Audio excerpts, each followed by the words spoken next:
meeting to look at Sam's program, talk about where we're at, what has happened since his dismissal from the Kessler Center.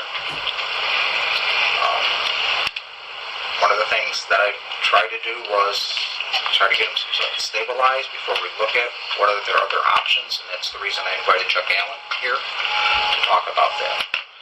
So, Mom, Dad, how is Sam doing in tutoring currently?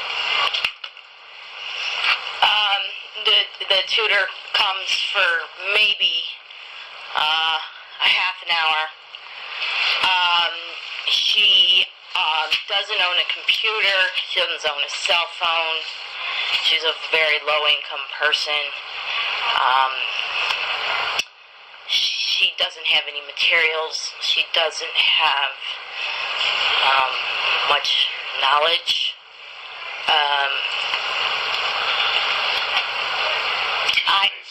She's very, very nice. Oh my God. Quite a strength, right? No, I enjoy having her in her home, but Sam needs assistive technology. He needs somebody that works with computers, somebody who has knowledge in the iPad, apps, access. No, she's very nice, and I really, really enjoy having her in my home, except for all that other stuff. So she's not doing 2 hours? No. So, basically, I build the program. So we're doing a geography project right now where people send postcards from around the country, and we're currently learning the 13 colonies, the order they were formed, major waterways, states, capitals. We're going to work on some writing because some people have given their emails. We just did a lesson on Johnny Appleseed. Wait. That's right. We're Sorry. going a little too fast here. If you could slow it down. So Johnny Appleseed? we just learned about Johnny Appleseed. We've been watching YouTube videos on the Mayflower. We just did a video on the Cincinnati River. So I basically come up with everything.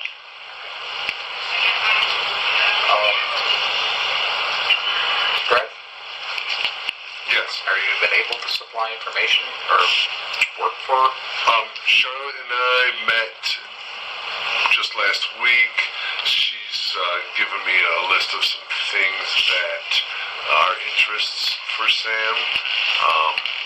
I have some materials that I want to run by her, but one of the problems is the technology piece, because with a one-to-one setting, it's very difficult to, if he had access to something computer-wise, that would be much easier than me developing like lots of other curriculum, giving it to a tutor, having her take it to his house, go over worksheet by worksheet, bring it to me again, and this is a kind of odd process. So I'm a little in agreement with something a little more technological, because I'm a little concerned about just the availability of the tutor, the information, and his ability to be able to do the stuff outside of just tutor time. But also, worksheets don't work. Because because Sam doesn't write, and so the tutor has to be there to scribe, anything, and he's clearly very connected with technological pieces. So that's my take. And I've only had a short period of time to sit with, but Mom has explained a lot of things to me, and had a brief conversation with Sam as well. And tutoring is put in as a short-term basis. Right. It's not a long-term program. And one of the issues that I wanted to bring up is program. Sam was at Kessler Center and then was dismissed. I have received from BOCES 1 that they will not move forward with any intake for Sam. With a letter saying that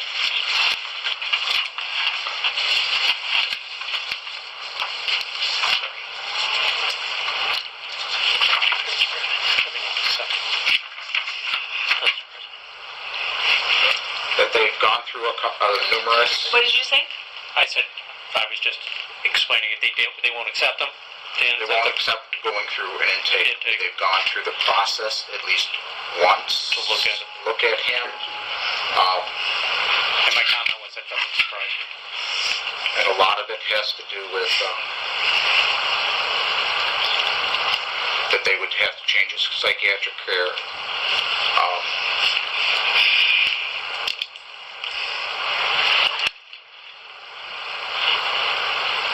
His demonstrated a significant level of aggression and need for physical intervention would make him a serious safety risk in the school and the community. They're looking at it as a lesser restrictive setting is highly unlikely to meet to a success. Additionally, Mrs. Valari's unwillingness to partner with our team only increases the odds of another failed placement for Sam.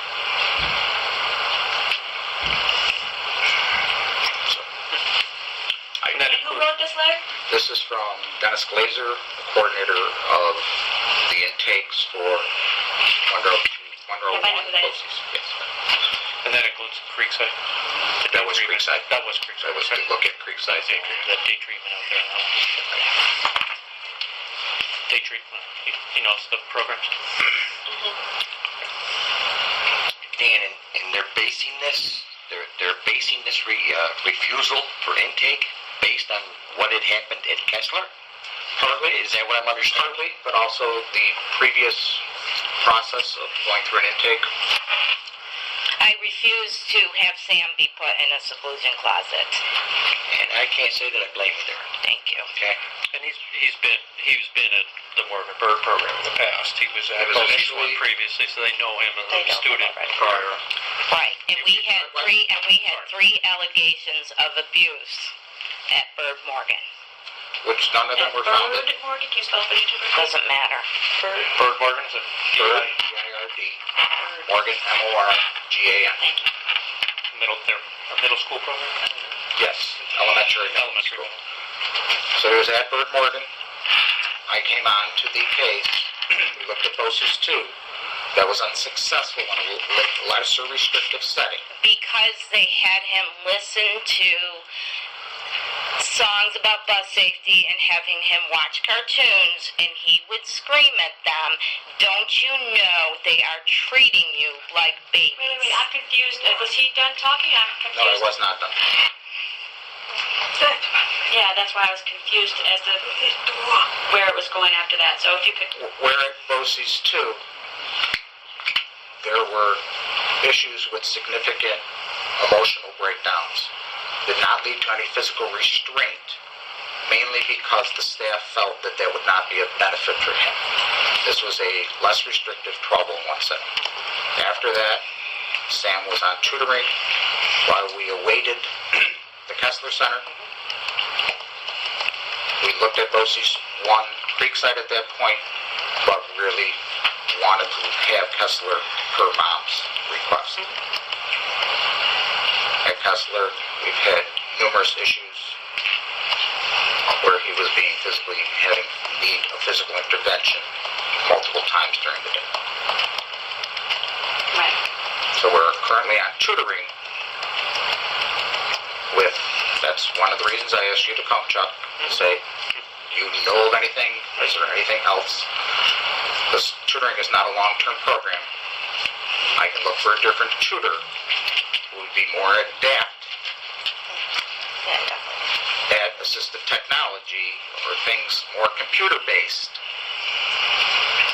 Can't guarantee that, but also it's not a long-term program. So that's kind of the question I have out there. Chuck, any idea? That's one of the reasons I invited you. Or there are other people who have other ideas that... Well, I mean, Deb and I had a nice talk about different options yesterday. So, and I'm feeling, community-based, we're running out of community-based options.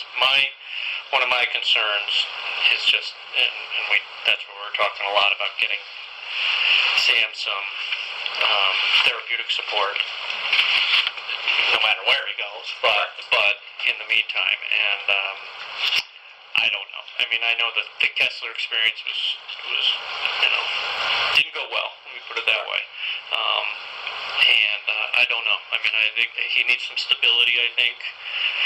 I worry about putting him in any program, kind of the way he is now. It's, at least the way Deb described him. I don't know what you guys see. So maybe I can ask that. Go ahead, sure. Yeah. How do you see Sam on your visit? We have him every other weekend, and he comes to visit us, and he's fine. He says he misses school. He misses school. He misses, and he cries a lot. He wants to return to school, which I can understand. And we feel it's not fair to Dad. How come Chuck is talking to this Dad, but not talking to Dad? So, it's not fair that Dad is being left out of the loop. There's lots of conversation going on without Dad knowing about it. So, we just got this in the mail, and we're like, who is Chuck? And we weren't aware as to who Chuck was. So that's not fair that he's left in the dark. It's his son. So if we could please respect the father here. Mostly because I've known Deb for about 5 years. We've never met. I've never seen him at a lot of the meetings I've been at. That's the main reason. But she has a responsibility to give the information to Dad, and we haven't heard any of this prior, so. Okay. So what kind of supports are you looking at? Well, just some clinical supports. I mean, Deb has sounds like a wonderful therapist. Cost is an obstacle, so we're looking at that. Working around through some of the service coordination supports through the DD system that they have. They used to call Reshab. They call it, what do they call it now? Community habilitation, kind of one-to-one kind of supports for him. But it's true. I mean, that Sam does really well in lots of settings, including in all his community activities. I mean, there's people who, don't see this side of Sam. So we do see that, school is a trigger in a tough place. So that does not surprise me they don't see some of that. But no, I mean, Dan, as far as programs, I'm at a loss myself. I guess where I'm going is, trying to find some stability for him. I know the tutoring obviously is not a long-term program. I know that. I'm fully aware of that. It's a matter of, well, one, I'm not sure how many options we have at the moment, so we may need to look at that. But again, my worry is getting him stable so he could be ready to go to any school. So, but I don't know I don't know Sam. I really don't know him. That's fine. I only know, right. It's just based, and again, it's true, it's just based on how Deb described to me yesterday. So. The last time we did talk about potentially looking at a residential setting. Right. I did not act on that at that point. I wanted to give him some stability. And that's one of the reasons we've given it some time to be able to do that. And I also wanted to make sure I tapped into whatever's out in the community to look at what the school potentially could be. Right. I don't see Sam like you see Sam. I see a completely different person than what's on all his paperwork. Okay. I know that Sam needs to be someplace that is hands off. If you approach him with a hands-on approach, he's going to fight. And that's just a defense mechanism in itself for the traumatizing that he went through where he was last. I can't believe what I read here and all the paperwork that Deborah's given me, that this is the same kid we're talking about. Because in the community setting, Boy Scouts, other organizations, you would know that Sam has a problem of any kind. He doesn't act out. He doesn't get abusive with, other community members. He doesn't get abusive with me. Yes, he does get upset.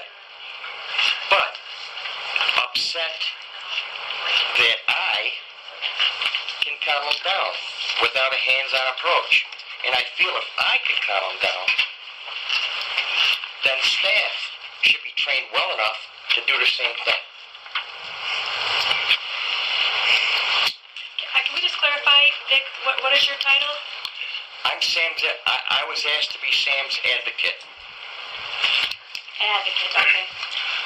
And so is that like a mentor to Sam? No, that's more of trying to speak on Sam's behalf without having the emotional connection that mom or dad would have.